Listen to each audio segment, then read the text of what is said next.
آج ہم بات کرنے جا رہے ہیں سیدنا فاروق اعظم رضی اللہ تعالیٰ عنہ۔ تو جناب عمر فاروق رضی اللہ تعالیٰ عنہ کا جو نظام احتساب ہے، انہوں نے اس کو گھر سے شروع کیا تھا، اپنے آپ سے اس کا آغاز فرمایا تھا۔ ہمارے ہاں یہ ہوتا ہے کہ جس بندے کے اکاؤنٹ میں اچھے خاصے پیسے ہیں، وہ بل جمع کرانے جائے تو اسے لائن میں نہیں لگنا پڑتا، مینیجر صاحب اسے آگے بلا لیتے، تو وہ بعد میں کیا کہہ رہا ہوتا ہے، کہتا دیکھو اللہ نے کتنی عزت دی ہے، مجھے لائن میں نہیں لگنا پڑا۔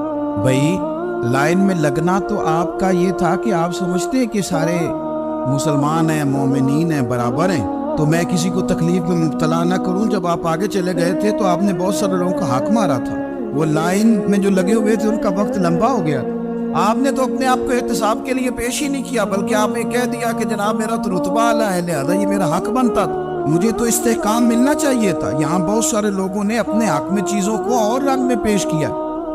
سیدنا فاروق اعظم رضی اللہ تعالیٰ عنہ نے اس نظام احتساب کو اپنے گھر سے شروع فرمایا۔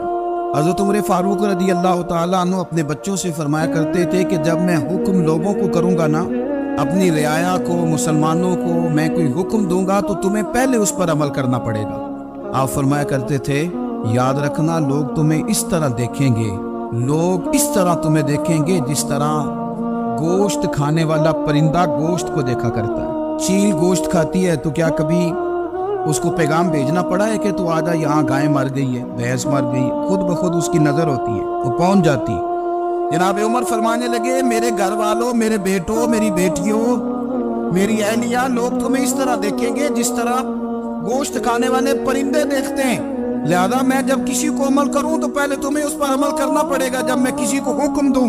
آپ فرمانے لگے یاد رکھنا اگر تم نے میرا حکم نہ مانا تو غیروں نے حکم نہ مانا تو انہیں ایک سزا ملے گی، اور اگر میرے گھر والوں نے نہ مانا تو ڈبل سزا ملے گی، تم پر ڈبل سختی کی جائے گی کہ تم نے میری بات کیوں نہیں مانی۔ یہ نظام احتساب ہے۔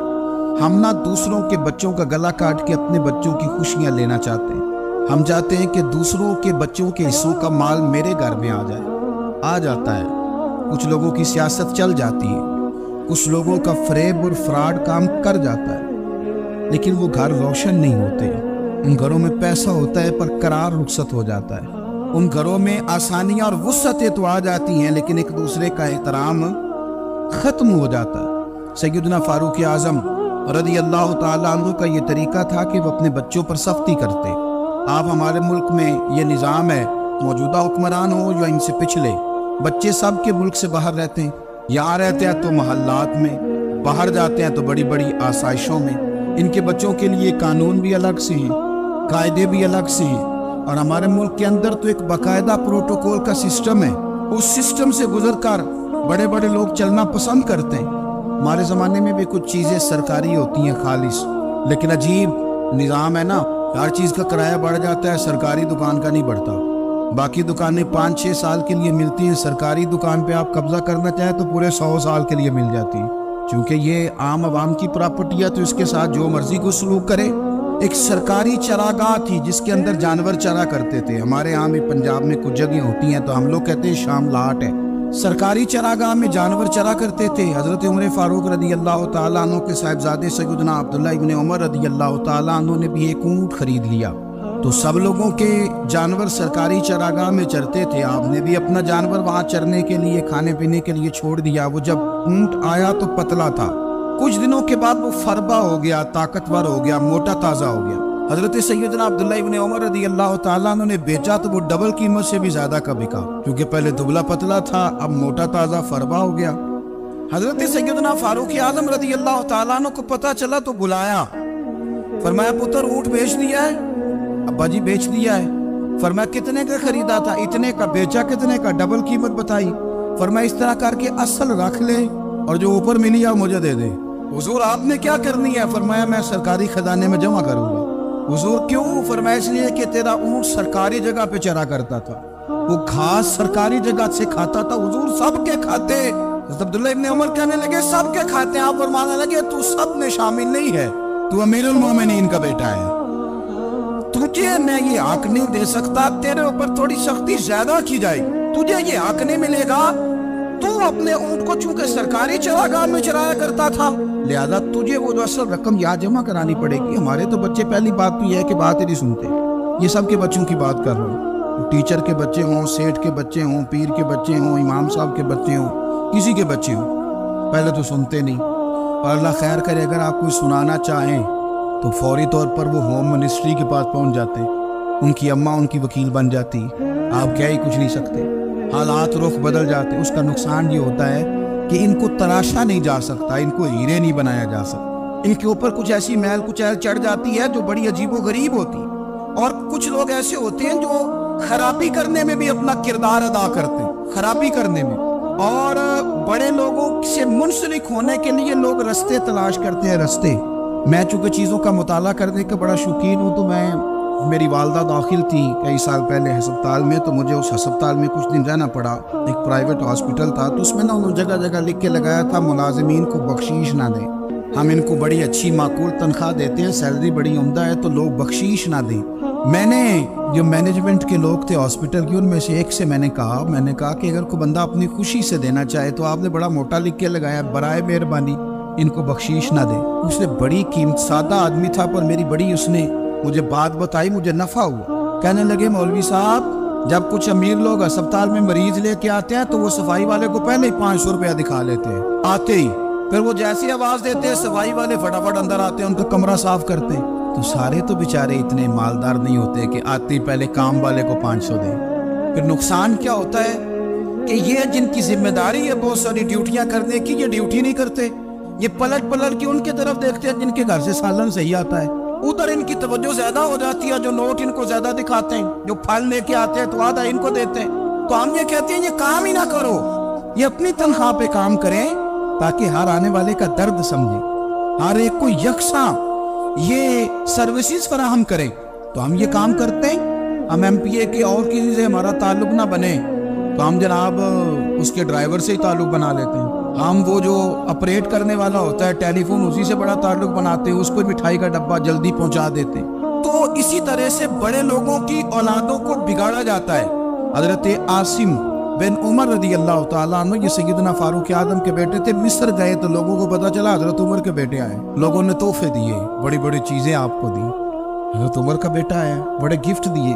تو صاحبزادے واپس آئے تو ان کے پاس بڑے تحائف تھے، سیدنا عمر فاروق رضی اللہ تعالیٰ عنہ نے دیکھا تو فرمایا ادھر لانا تحفے، کہا ابا جی لوگوں نے مجھے دیے ہیں، فرمایا تو نے کیوں بتایا تھا کہ میں امیر المومنین کا بیٹا ہوں؟ کہا حضور ان کو ویسے ہی پتا چل گیا۔ فرمانے لگے پتر یہ تحفے تمہیں اس لیے ملے ہیں کہ تم امیر کے بیٹے ہو، یہ تحفے تمہارا حق نہیں، چونکہ تمہیں اس کرسی کی وجہ سے ملے ہیں اور یہ کرسی مسلمانوں کی ہے، لہذا یہ حق بھی مسلمانوں کا ہی ہے، یہ لا سارے مال غنیمت میں جمع کیے جائیں۔